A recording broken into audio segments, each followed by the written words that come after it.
ñu ngi leen di nuyu di leen jaajëfal yéen ñi nga xamante ne nii yéenay suivre chaîne bi di Xalaat TV ñu leen di dalalaat ci seen nouvelle vidéo. Aujourd'hui, c'est que il est très important, il est plus utile pour lui de nous dominer culturellement beaucoup plus que militairement.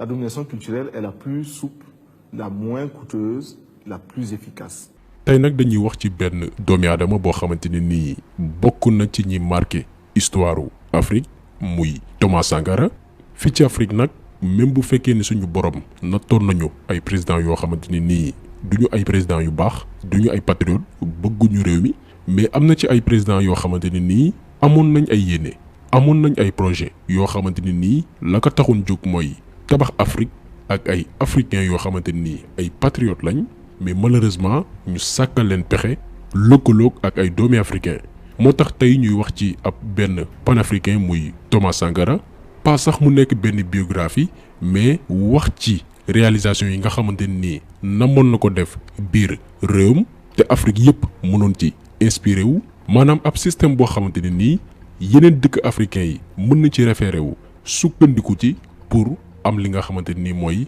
développement ak naataange. donc daañu waxtaanee loolu lépp ci biir vidéo bi pour ñi nga xamante ni ñi ngi dégg Thomas Sankara moo xam ay mag lañ wala ay ndaw lañ. moom Thomas Sankara nga xam ne bokk na ci personnage yi nga xamante ni duñu leen jàngale ci suñu école yi, tubaab bi kese la ñuy jàngal seen histoire. ñu wax ci jëmm joojee nan la buggee woon développer Afrique bi nga xamante ni mooy continent bi nga xam ni moo ëpp richesse ci àdduna.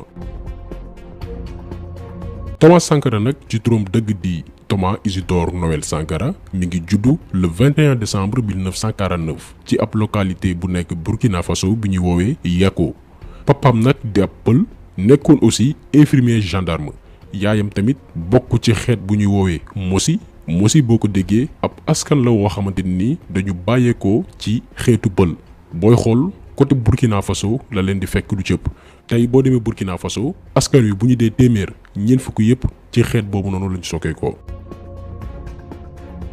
Thomas Sankara nag gannaaw ba mu amee baccalauréat am dem Prytanée militaire bu Kajogo. d'ailleurs looloo ko permettre mu gën a comprendre xam tubaab yi, parce que jamono jooju Prytanée militaire réew bii di Burkina Faso dafa bëri woon ay doomi colon, maanaam ñi nga xamante ni nii ñoo nootoon Afrique. seeni doom dañu bëri woon ci Prytanée militaire réew moomu. loolu taxoon Thomas Sankara gën a maîtriser tubaab yi gën leen xam parce que côtoyé na leen bi mu jaaree Prytanée militaire. par la suite Thomas Sankara def na formation wu officier ci école militaire interarmes ñu koy woowee EMIA bu nekk Yaoundé ca Cameroun. après loolu tamit intégré na académie militaire bu Madagascar. d'ailleurs foofu la jàngee li nga xamante ni mooy science politique, économie politique, français ak li nga xamante ni mooy science agricole. mais Thomas Sankara nag jamono yi nga xamante ni doon na jàngee réew bii di Madagascar dafa fekkee woon en 1972 benn révolution, maanaam benn fipp boo xamante ni nii moo sabab daanu nguuru néocolonialiste bi ñuy woowee Philibert Tsiranana. moom Philibert Tsiranana boobu moo nekk premier président de la république bu réew bi di Madagascar. jamono bi révolution di am ci biir réew moomee bañ koy jëlee ci bopp nguur gi dafa fekkoon Thomas Sankara muy jàng. léegi nag moom Thomas Sankara bi mu dellusee ci réew bii di Haute-Volta en 1973, parce que Burkina Faso tuddul woon Burkina Faso mi ngi tuddoon Haute-Volta. waxoon naa lañ ci benn vidéo ko tubaab yi bi ñu coloniser bi ñu nootee dañu jël dëkk bu ne wutal ko ab tur. ay Sénégal ay Mali ay Côte d'Ivoire tur yooyu yëpp tubaab yee ko créé ñoo ñu ko jox du ñun loo xamante ni nii ñoo ko créé suñu bopp. maintenant Thomas Sankara wala bokk na ci rare président africain yi nga xamante ni jëloon nañ seen i responsabilité soppi tur yi nga xamante ni nii tubaab yi ñoo leen ko tànnaloon wut weneen tur woo xamante ni dëppoo nag li nga xamante ni mooy aada réew ma. loolu lépp daañ ci ñëw.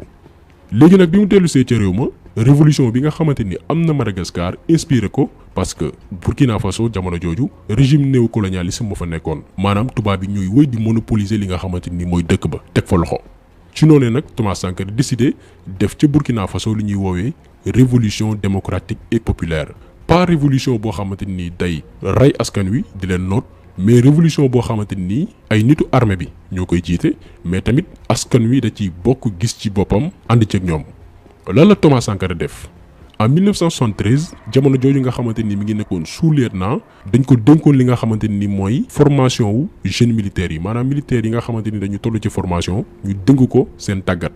Thomas Sankara décidé defal leen formation militaire boo xamante ni day dëppoog njàngale droit ak devoir citoyen maanaam tàggat leen ci jikko insiste tamit ci li nga xamante ni mooy formation politique ñi nga xamante ni ñooy soldats yi. parce que Thomas Sankara dafa daan faral di wax naan sans formation politique patriotique un militaire n'est qu'un criminel en puissance maanaam soldat bi buñ ko tàggatul ci wàllu patriotisme ak jëfin goo xamante ni méngoo naag bëgg sa réew soldat boobee du lenn lu dul ab nit bu safaanwu ci li nga xamante ni mooy askanam. ci noonee la former génération militaire bu consciente boo xamante ni seen mbëbët ak seen yéene ak seen liggéey du lenn lu dul défendre li nga xamante ni mooy intérêt réew ma. ba en 1974 Thomas Sankara wane waat li nga xamante ni mooy taxawaayam ci ab fitna goo xamante ni amoon na réew Mali mu bokkoon ci ñi interveniroon ci réew moomee. entre temps jot na am grade li nga xamante ni mooy capitaine. par la suite la créé ab organisation ak yeneen officiers yu nekk ci l'armée bi pour xeex régime bi nga xamante ni moo nekkoon Burkina Faso muy régime néocolonialiste maanaam tubaab yi ñooy wëy di teg loxo ci réew ma. te en plus jamono jooju dafa amoon ay hommes politiques burkinabé yoo xamante ni ña nga woon ca réew ma gën a féeta mag ñoom ñi nga xamante ni ay ndaw la ñoom Thomas Sankara ak génération am defuñu jàng bu sori ñoom hommes politiques yi nga xam ne ñoo fa nekk ngànk pouvoir bi te itam lu leen neex lañ daan def ci li nga xamante ni mooy alalu réew ma. loolee sabab en janvier 1983 am coup d'état bu am ci biir réew mi Thomas Sankara ñu nommé ko li nga xamante ni mooy premier ministre. mais après dafa jot am ay problème ak ñi nga xamante ni ñoo ŋànk nguur gi parce que moom Thomas Sankara li mu bëggoon mooy dagg lien bi nga xamante ni am na diggante Burkina Faso ak France. le 17 mai 1983 ñu dàq ko ci gouvernement bi ndax lan parce que dafa invité woon ki nga xamante ni mooy Kadhafi loolee nga xamante ni nii neexul réew bi nga xam ne mooy France. S'agissant de la Libye, vous dites que l'on nous accuse d'avoir des relations étroites avec la Libye. C'est quand même curieux. Même à une certaine époque, c'est quand même curieux. Voilà un État souverain qui établit des relations avec un autre État souverain, qui les veut étroites, qui réussit à les avoir étroites, et on l'accuse. gannaaw loolu ñu sàkkal ko pexe tëj ko kaso mais bi loolu amee askan wi toogul di xoole askan wi dañu jóg fépp ay manifestation ñu amal ko ci biir réew ma ci ndimbalu ay parti politique ak ay syndicats pour que ñu libérer ki nga xamante ni mooy Thomas Sankara. ci weeru août 1983 mu amaat beneen coup d'état boo xamante ni ki ko jiite mooy ki newoon xaritu Thomas Sankara ci jamono jooju muy Blaise Compaoré. dinañ ñëw moom tamit après ci implication bi nga xamante ni impliqué wu na ko ci rayum Thomas Sankara maanaam daf ko wor après. léegi nag coup d'état boobu noonu bi mu amee Thomas Sankara ñu teg ko ci bopp conseil national révolutionnaire maanaam mu jiite réew ma mu créé gouvernement ak parti africain de l'indépendance muy PAI ak union des luttes communistes reconstruite jamono jooju Thomas Sankara mi ngi amoon lu toll ci fanweeri at ak ñett maanaam 33 ans. bi mu jëlee nag pouvoir bi moom Thomas Sankara li mu njëkk a def mooy soppi turu dëkk ba parce que wax naa leen sànq que dëkk ba mi ngi tuddoon Haute-Volta tur boo xamante ni tubaab bi ñoo ko choisiroon. Thomas Sankara soppi tur boobee tuddee réew ma Burkina Faso Burkina Faso mi ngi tekkee ci français pays des hommes intègres maanaam dëkku doomi aadama yu jub yi te dëggu. gannaaw loolu Thomas Sankara décidé wàññi li nga xamante ni mooy train de vie wu état bi maanaam nguur gi li ñuy lekk ci xaalis ak li ñuy dépenser seeni frais dafa ëpp léegi nañ ko wàññi. ndax Thomas Sankara dafa jàppoon ni président bi ministres yi ak yeneen personnalités yi nekk ci gouvernement bi li ñuy dundee bokk na ci lu tardeel réew mi mu ne faaw ñu wàññi seeni dépenses pour delloo askan wi seen alal. au lieu que ñuy dawal ay oto yu rafet ay oto du luxe comme ni ko président yi di defee Thomas Sankara décidé jënd ab oto boo xamante ni marque Renault 5 la te oto bi véhicule occasion la mu exiger ko tamit bépp membre gouvernement bi ak ay salaire yoo xamante ni salaire yu ndaw la. après dina leen wax Thomas Sankara ñaata la doon fayeku bu ngeen ko déggee sax amaana di ngeen tiit ca président de la république. après loolu Thomas Sankara ne faaw ñu def li nga xamante ni mooy consommation locale te loolu mi ngi tàmbalee ci anam gi ñuy solo lan la Thomas Sankara def dafa ne dañuy utiliser coton wu dëkk bi defar ci ay tissu ay sac ak ay yeneen accessoires bu ko defee réew mi yëpp lépp lu ñuy sol ci tissu ci biir réew mi lañ koy defaree ak produit réew mi ensuite Thomas Sankara ne li ñuy dundee tamit ñun ñoo koy produiral suñu bopp dootul amati benn produit boo xamante ni bitim réew lay jógee ñëw fii askan wi di ko dundee te yéene bi daf ko dëggal parce que ci ñetti at kese Burkina Faso dafa nekk dëkk boo xamante ni dafa moom boppam ci wàllum dund lépp lu askan wi di dundee ci biir réew mi lañ koy bayee ci biir réew mi lañ koy produire. ci wàllum nag jàng ak jàngale Thomas Sankara ne day yokk li nga xamante ni mooy jàngalekat yi maanaam enseignants yi mu yokk ko ci lu toll ci 16% parce que dafa ne woon moom Thomas Sankara ab réew mënul jëm kanam tant que citoyens yi jànguñu amuñu benn niveau de conscience. réforme boobu noonu joxe ay résultats yu jéggi dayo parce que 1983 jàpp 1985 askanu Burkina ña fa jàng dafa jugee 16,5% dem ba 20,9%. entre 1985 ba 1986 mu yegg ci 24%. réew mi nag commencé changer xar kanam parce que même baykat yi nga xamante ni jotuñu woon jàng mënuñu woon lire dañ leen doon proposer ay cours pour que ñuy xam enjeu économique yi maanaam koom-koom réew mi ni muy doxee. te li gën a yéeme ci politique Thomas Sankara mooy dafa adapté woon idéologie Cheikh Anta Diop maanaam jàngale li nga xamante ni mooy làkk réew mi lu mat fukki làkk yoo xamante ni ñu ngi koy làkk biir Burkina Faso dañ ko intégré ci école yi pour gën a mën a former ndaw yi nga xamante ni ñooy jàng bu ko defee ñuy gën a mën a jàng nit ñi ci li nga xamante ni mooy civisme ak li nga xamante ni mooy bëgg sa réew muy patriotisme hygiène wàllum cet lépp rek ngir tabax ay citoyen modèle ay nit yoo xamante ni dañuy bëgg réew mi tënku ci ay charte yoo xamante ni mooy tax réew mi jëm kanam. ci wàllum tamit wér-gu-yaram Thomas Sankara décidé créer chaque localité bu ci ne ak lu mu ndaw am benn poste de santé maanaam nit ñi di faju te loolu nag pour que faj bi am yërmande bi war résultat yi nga xamante ni moom la ñuy xaar Thomas Sankara dafa am benn idée bu original naka la def dafa ne médecin bu ci nekk bépp agent de santé yow da ngay liggéey ci localité bi nga xamante ni fa nga sokkee ko maanaam fa nga juddoo fa nga màggee miin askan wi maanaam médecin bi moom nit ñi nga xam ne ñoom lay faj day nekk ay nit yoo xamante ni ñoo bokk même dëkkuwaay ñoo bokk même quartier ñoo fawandoo ñoo màggandoo ñoo bokk même gëm-gëm bu ko defee taxaw bi ci lay gënee parce que yow ki ngay faj da nga koy xam doo ko jànni doo ko toroxal da nga koy jagleel traitement boo xamante ni mooy gën bu ko defee paj bi day gën a jaar yoon idée bii la Thomas Sankara amoon. ci wàllum financement tamit Thomas Sankara ne dootuñu lebati xaalis bitim réew bépp projet boo xamante ni namm nañ ko def ci biir réew mi askan wi ci boppam ñoo koy financé te alal jooju noonu benn caisse de solidarité bu ñuy teg moo koy gérer. financement bi nag naka lay demee bépp doomi Burkina Faso da ngay cotiser at bu yàlla sàkk 800 francs maanaam téeméer ak juróom benn fukki dërëm xam ngeen ni 800 francs du dara daanaka somme bu symbolique la mais bu dee ni ay millions ngi doomi aadama cotiser nañ alal ju bari la léegi nag alal jooju la Thomas Sankara ne mooy financer yenn projet yi taxaw yi itam askan wi nga xamante ni soxla nañu ndimbal. Thomas Sankara yamu ci de dafa bëggoon tamit bépp dëkku Afrique def même chose maanaam financer say projet bopp ak sa askan pour bañ a dépendre ci tubaab yi ndax alal gi ñu leen di lebal.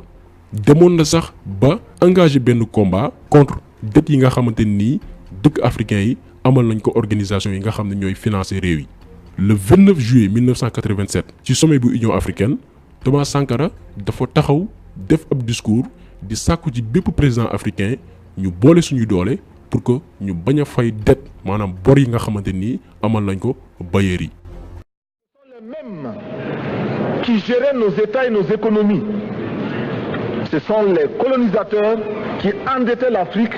auprès des bailleurs de fonds, leurs frères et cousins. Nous étions étrangers à cette dette. Nous ne pouvons donc pas la payer.